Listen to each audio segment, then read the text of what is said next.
You can batch process a whole pile of raw photographs to improve the strength of the colour and change the tone. But when you come to individual shots, you may find that they have individual problems. Like this shot here, it's called warmth, and it's got a very cold looking colour temperature, and that's partly because it was a cold day. There you can see there's a bit of snow on the ground. But we want our holiday snaps to look warm, and we can do that by fine-tuning the colour temperature of the image in the standard editor. Before we do that, if you go to Enhance, you'll notice that some of the options are greyed out, and that is because we're using 16-bit depth for our colour channels to maintain quality. So to be able to use all of the tools in the standard editor, you have to double click and convert the depth of our layer by clicking here, and then just call it layer 0, and now you'll find that those greyed out menu items are available to us, so we can now edit the shot using any tool we like. Now there's several different ways to warm up the shot. One way is to go to Enhance and go to Adjust Colour and choose Remove Colour Cast. Now that is a very subtle way of warming up or cooling down a problem photo. So what you need to do is basically click on an object that should be grey, white or black, or usually I go for white, because white shots, if there's a cold colour cast, tend to have a bit of a blue tinge to them. You see this bit of shadow here?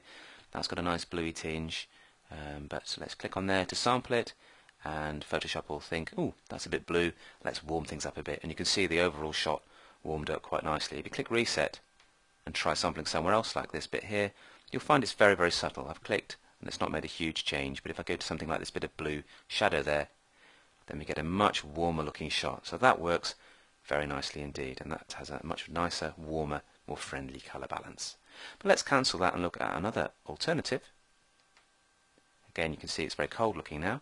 If we go to Adjustment Layers and choose a photo filter, that is also designed to deal with colour balance problems by mimicking the filters that you could put over your camera lens.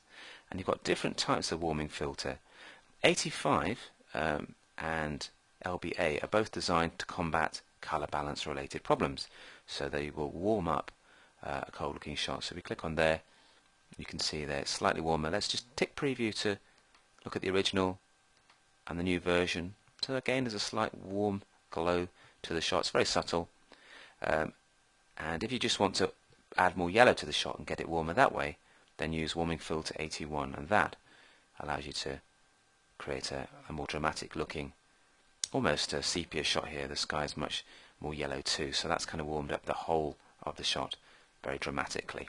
So it's really up to you with personal taste, but the nice thing with the adjustment layer, of course, is you can turn it on and off to see the before and after, and you can reduce opacity as well for a more subtle way of blending the effect. So something like about 75% will still give you a warmer shot, but preserve some of your blue sky. There's the unedited version, and there's the warmer version, so that looks much more warmer and summarier now.